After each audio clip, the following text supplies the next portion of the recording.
Olá, bem-vindos ao programa dos 150 anos do Tribunal de Justiça do Ceará. Nesta série de encontros, além de celebrar todas essas décadas de existência do tribunal, vamos falar de assuntos muito relevantes para a sociedade cearense. E no programa de hoje, o assunto é a importância histórica do tribunal e a sua relação com o meio acadêmico.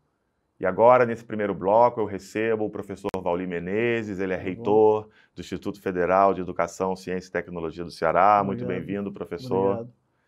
Professor, eu queria começar perguntando, justo assim, a minha introdução, né? A importância do Tribunal de Justiça para o Ceará nesses 150 anos.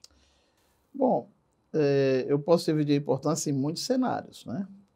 Vou resumir numa palavra, eu considero o Tribunal de Justiça do Ceará um dos braços guardiões da sociedade, da justiça, e assim o sendo, é um elo de ligação, de aproximação do poder judiciário com aquilo que é mais caro para uma sociedade, a convivência harmônica, as questões relacionadas ao acesso à justiça, as questões relacionadas à confiança no poder judiciário, de que certamente haverá a aplicação, não somente da lei, mas uma aplicação de um cenário que tem o cidadão, que tem as pessoas como foco principal, respeitado, logicamente, aquilo que a magistratura do TJ também guarda, que é ser esse guardião da justiça.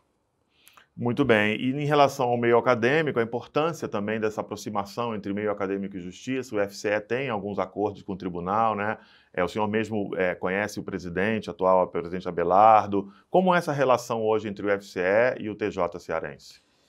Primeiro, vou ressaltar que a academia em si, toda a academia, independente de ser o Instituto Federal do Ceará, ela precisa respirar aquilo que acontece no Tribunal de Justiça e o contrário. Algumas universidades formam seus advogados que posteriormente vão ocupar os cargos no Tribunal de Justiça, em outros cargos, em outra magistratura, em outros cenários jurídicos, né? Especificamente do Instituto Federal do Ceará, nós não temos curso na área jurídica, no entanto, nós temos muitos cursos que são transversais e são bases de apoio à decisão ao tribunal.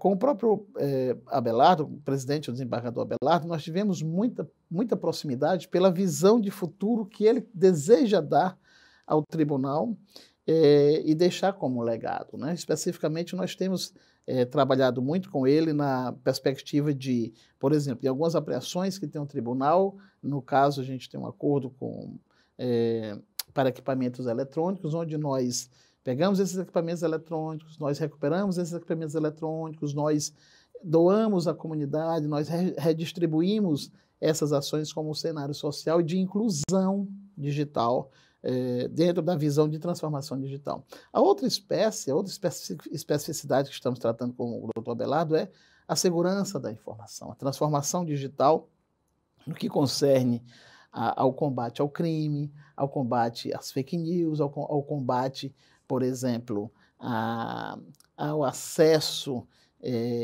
desigual de informação, a questão da infância, da juventude, a violência contra a mulher. Então, nós estamos trabalhando muito nesse cenário, também com a nossa Procuradoria Jurídica. Recentemente, nós estamos com o doutor Abelardo criando um programa para que permita que pessoas com baixa visão e com necessidades específicas possam acessar ao tribunal. Isso tem um poder de inclusão social extremo, porque você imagina um cego andando ali no Clóvis Bevilacqua ou no próprio tribunal, com uma coisa imensa, e a dificuldade dele encontrar uma sala, né?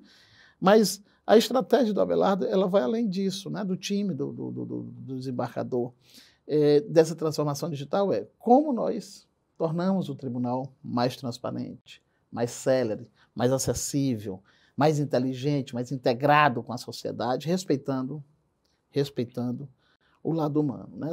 A tecnologia, ela não é solução para tudo, ela é um braço para atender as especificações, as especificidades humanas.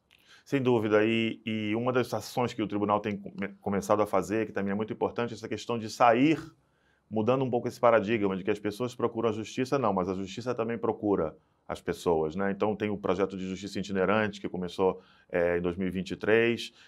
Qual é a importância que o senhor vê dessa coisa de a justiça ir também buscar o cidadão, qual é o seu problema, o que você está precisando, que não é uma coisa tão comum que a gente vê nos tribunais do Brasil.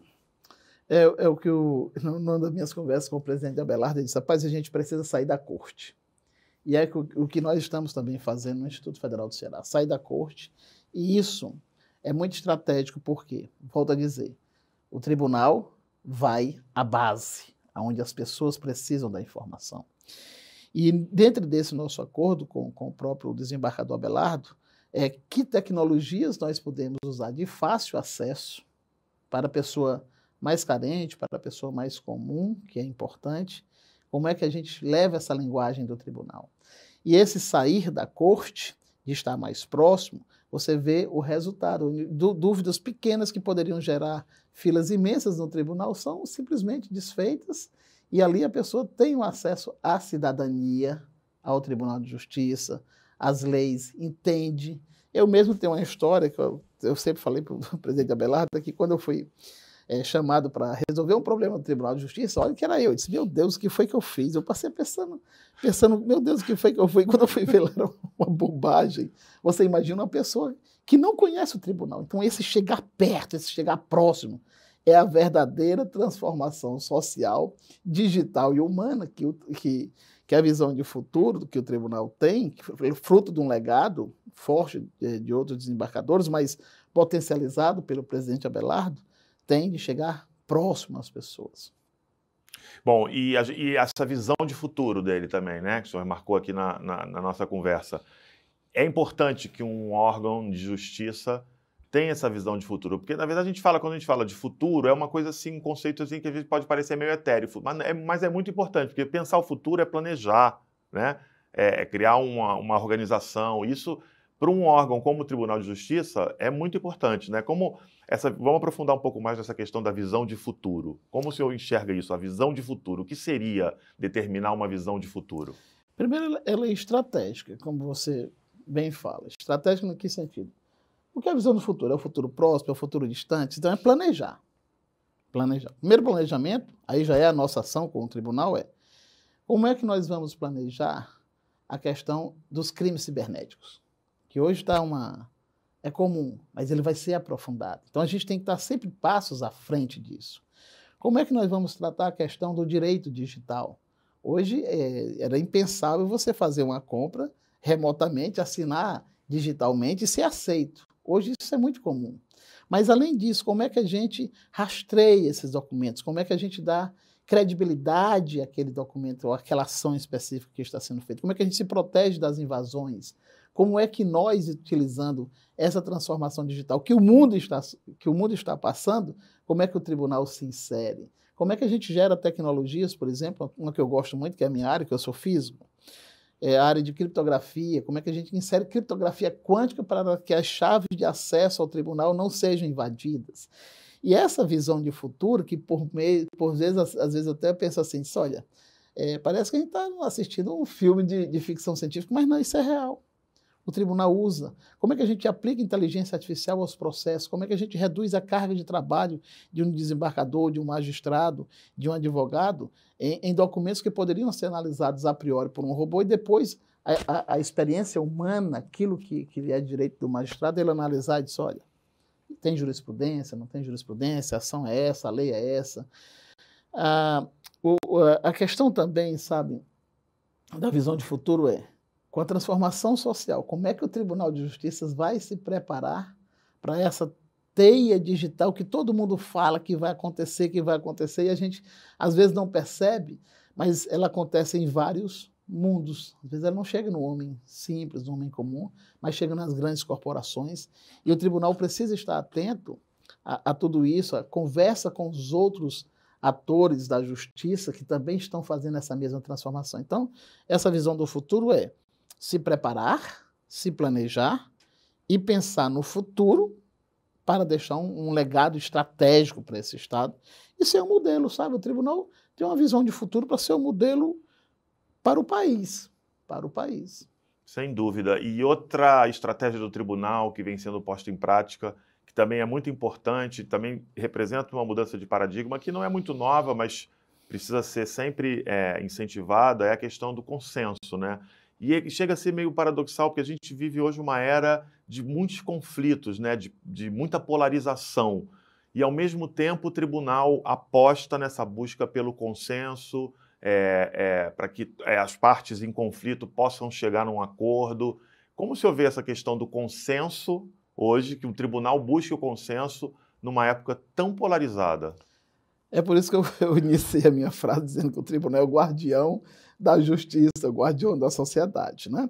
Hoje e sempre deverá necessariamente, independente do tempo, que a gente busque essa harmonia, esse consenso, porque tudo que envolve o direito, o nome já próprio diz, é o seu direito, é o meu direito, é o meu dever, é o seu dever, e a gente precisa encontrar, eu não diria o mesmo termo, o meio termo, mas encontrar esse ato consensual, que é fruto, novamente, da expressão que eu falo e me encanto quando eu conheci profundamente o Tribunal de Justiça e perdi o meu medo. Eu disse, olha, o consenso é uma busca estratégica, porque, veja, temos aí no mundo de vários conflitos. E qual é o maior desafio?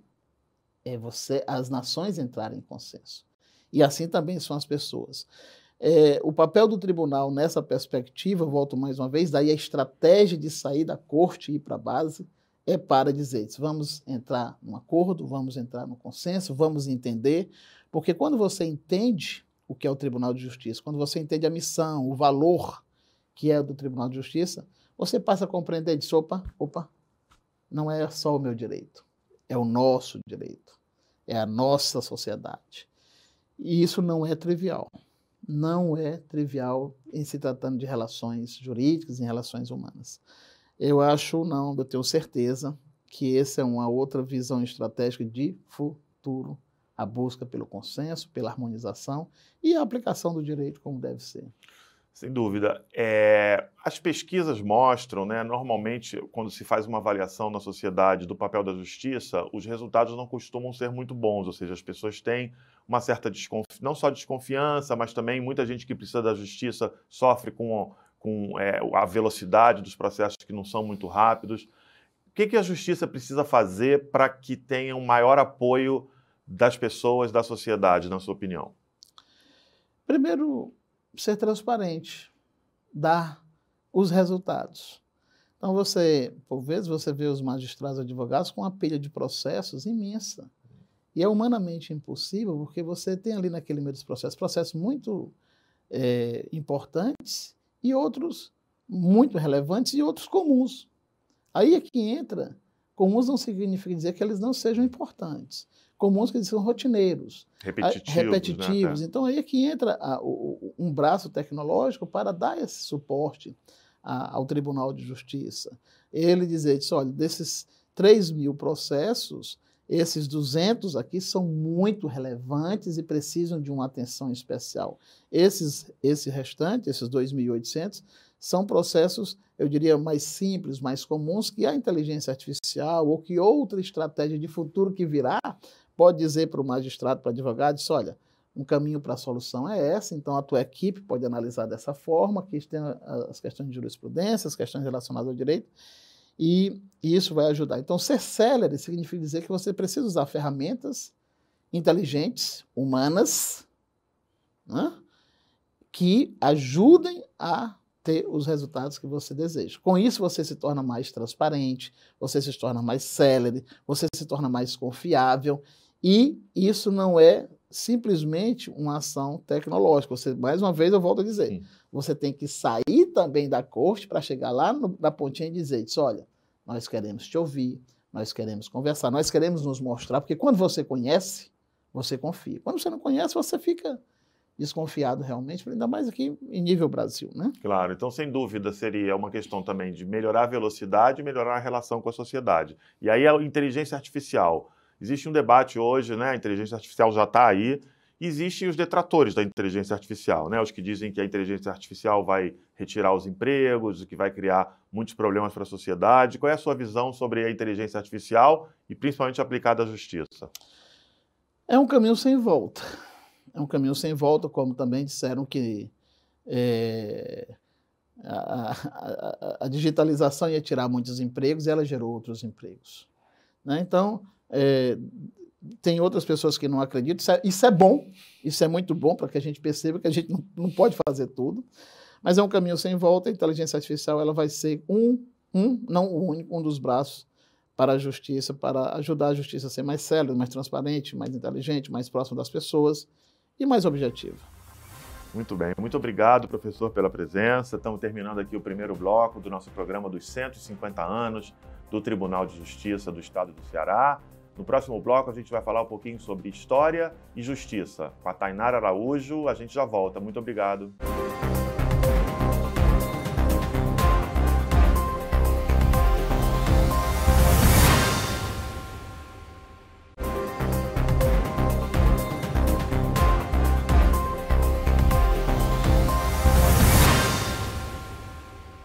Estamos de volta com o programa 150 anos do Tribunal de Justiça do Ceará. Hoje estamos falando sobre a importância histórica do tribunal e sua relação com o meio acadêmico.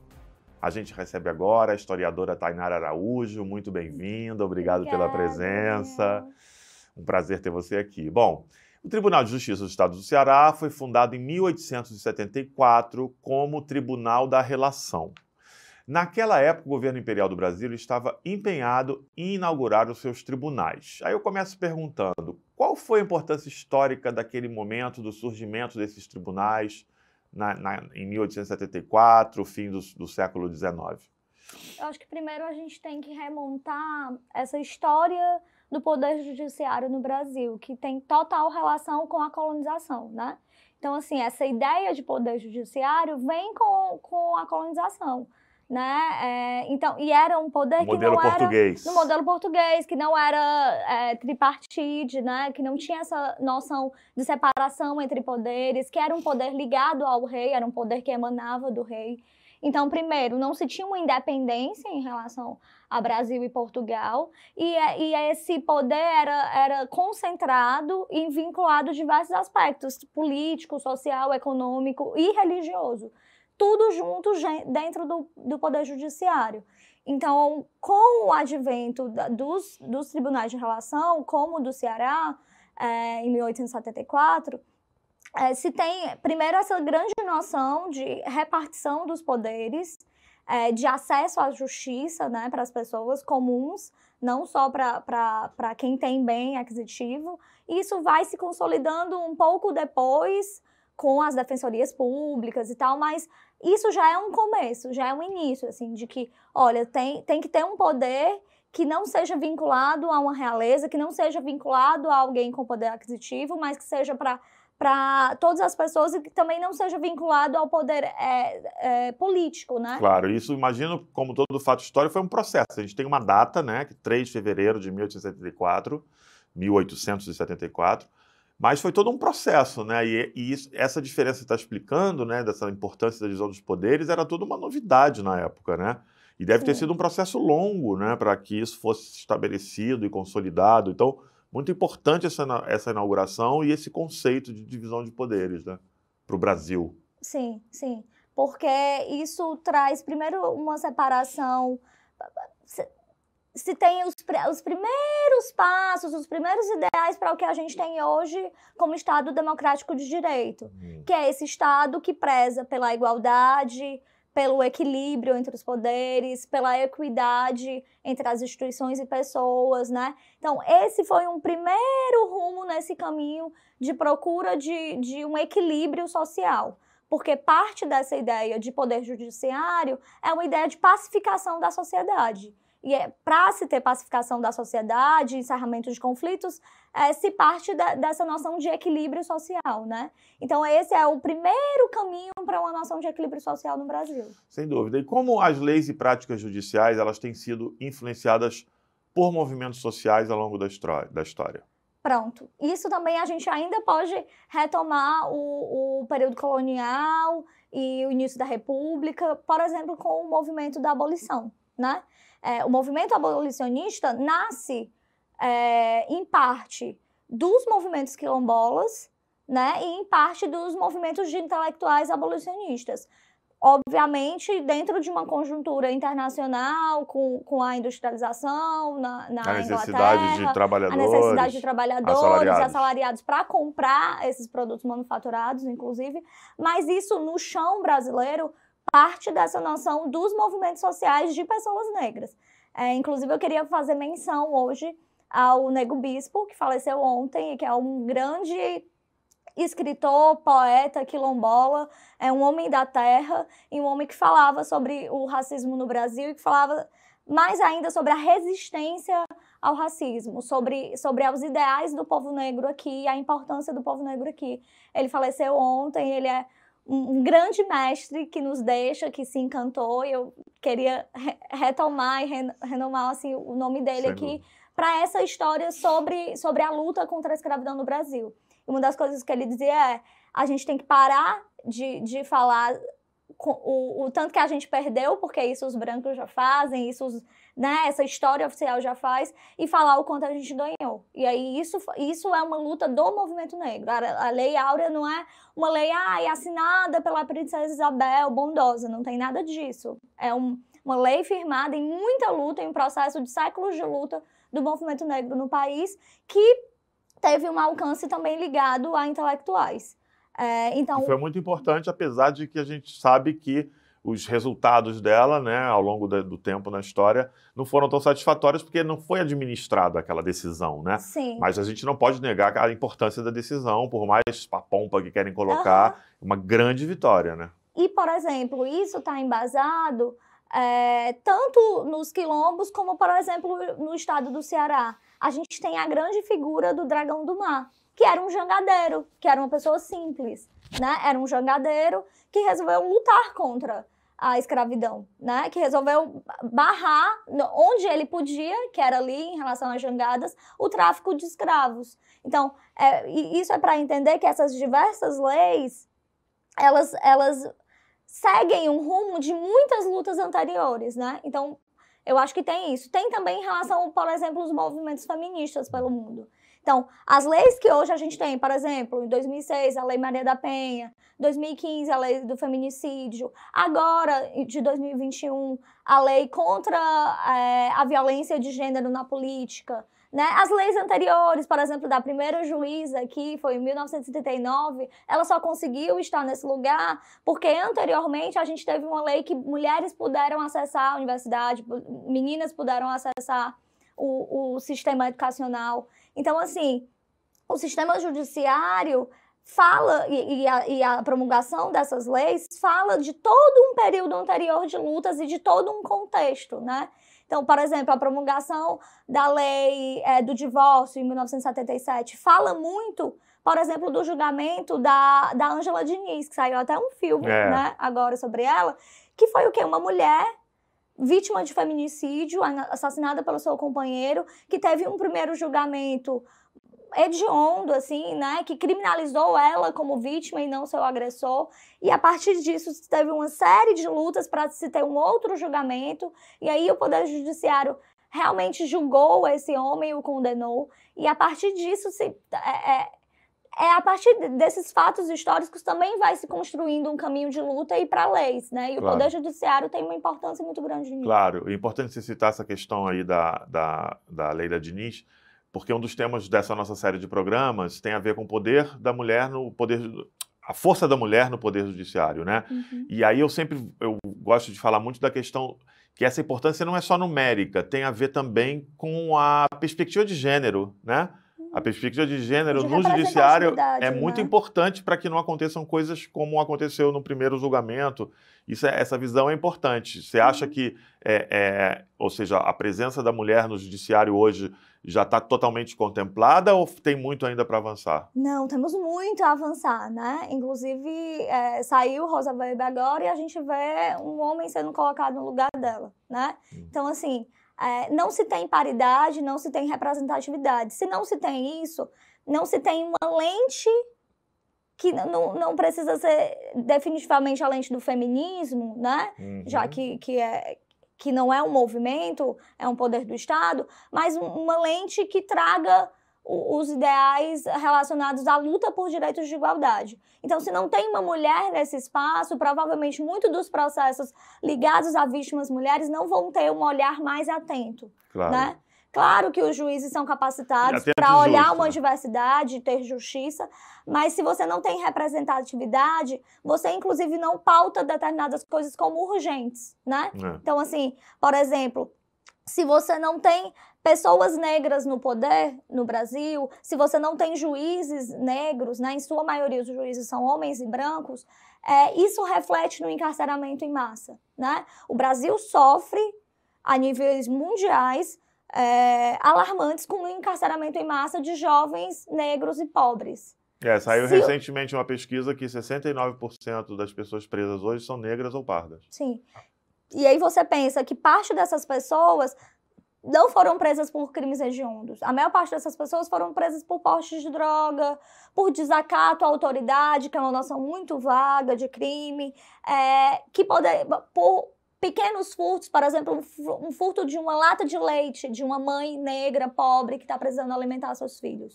Essas pessoas vão para o mesmo sistema criminal de presos de grandes organizações criminosas, né? Então, esse encarceramento em massa, se você pensa num poder judiciário mais plural, com maior representatividade, talvez dentro desse poder, em vez de mandar essa pessoa com um crime tão pequeno, né? Como um furto, como um posse de droga, para um presídio e mandá-la para um sistema de pena alternativa, a vida dela seria transformada, né? Por isso. Então, assim, parte dessa noção de necessidade de representatividade, pluralidade dentro do Poder Judiciário também em relação a essas decisões, porque decide sobre a vida ou a morte dessas pessoas, né? Sem dúvida. Bom, e quais são os desafios persistentes na busca por um sistema judicial justo e equitativo, na sua opinião? Eu acho que primeiro isso que a gente já estava conversando sobre a necessidade de representatividade e pluralidade dentro do sistema judiciário. Também rever essa noção de crime, de leis aplicadas, né? Assim, o juiz tem que olhar para todo um contexto social para aplicar determinada legislação. Tem que ter uma leitura dessa sociedade, né? Por exemplo, como foi lido em relação ao casamento homoafetivo, né?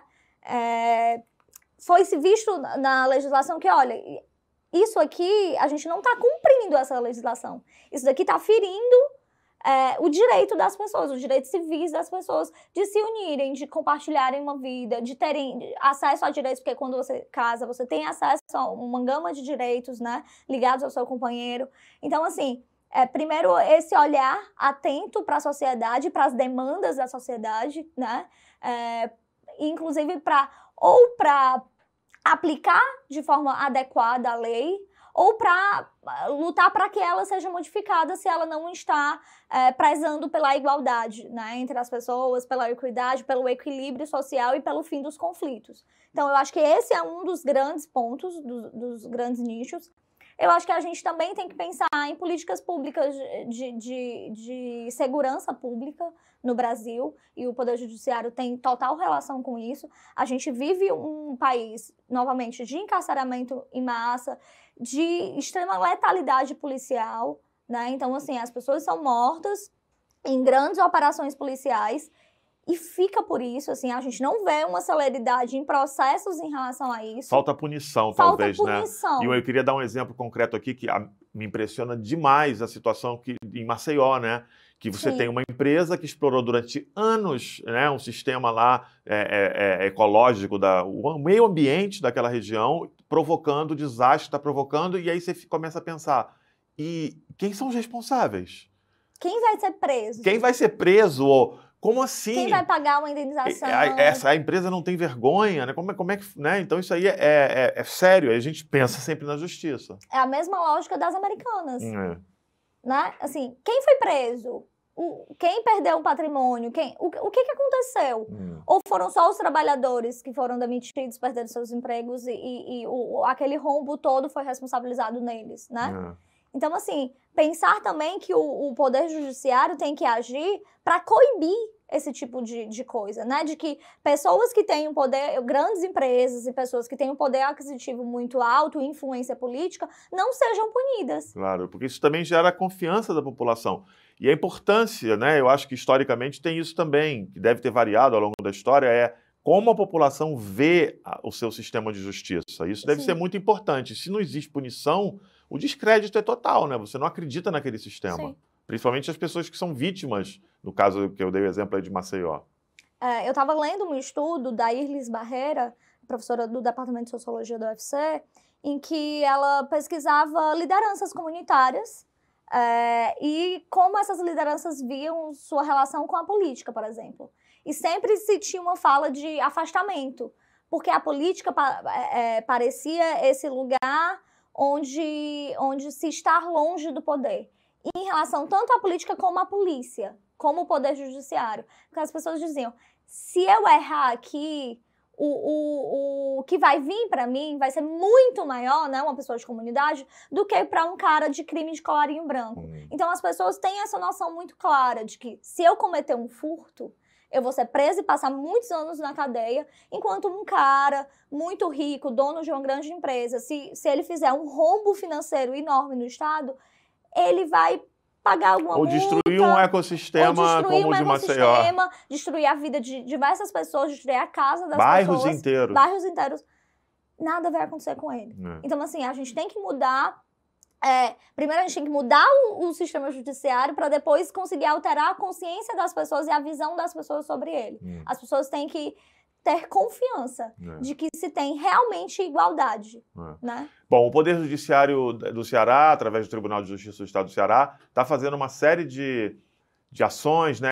Tá se informatizando, está saindo para buscar a sociedade no projeto de justiça itinerante, ir atrás da sociedade, também se modernizando e buscando também consenso, né? Uma visão importante do tribunal, e está fazendo 150 anos. Qual a importância desse tribunal para o Ceará? Eu acho que a importância é, primeiro, de se saber que existe justiça no Ceará, né? E que as pessoas têm acesso a essa justiça. Por exemplo, o nosso fórum, o Clóvis Bevilacqua, é o maior prédio público da América Latina. Não é só porque ele é grande e monumental, é porque ele abriga uma série de instituições de justiça, né? 127 instituições. Então, assim, isso é para dar acesso às pessoas ao Poder Judiciário.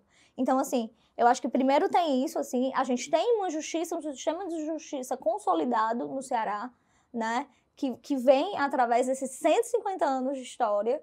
Então, isso é muito relevante para a diminuição dos conflitos, apesar de que vivemos um caos de conflito social no Ceará, principalmente por conta do advento das facções, mas você vê que tem uma justiça que está ali para as pessoas e que tem um papel importante e consolidado, né? E que as pessoas se sentem atendidas por ela. Tem a questão da morosidade da justiça, em que as pessoas pontuam isso, porque elas veem todo um aparato, veem a importância desse aparato, mas veem que às vezes os processos não andam tão bem. Então eu acho que primeiro a gente tem a importância desse poder consolidado, que é consolidado aqui no Estado há 150 anos, e também a gente vê o outro lado, que é a morosidade dessa justiça. Então, eu acho que, ao mesmo tempo que a gente tem um elogio a essa instituição, que é consolidada e que talvez não se dobre tanto ao poder econômico e político como outras instituições no Brasil e no estado do Ceará, por exemplo, ao mesmo tempo a gente luta para que ela melhore, né? Sem dúvida, sem dúvida. Bom, chegamos ao final do nosso programa dos 150 anos do Tribunal de Justiça do Estado do Ceará. A gente falou sobre a importância histórica do tribunal e sua relação com a academia. Muito obrigado, até a próxima.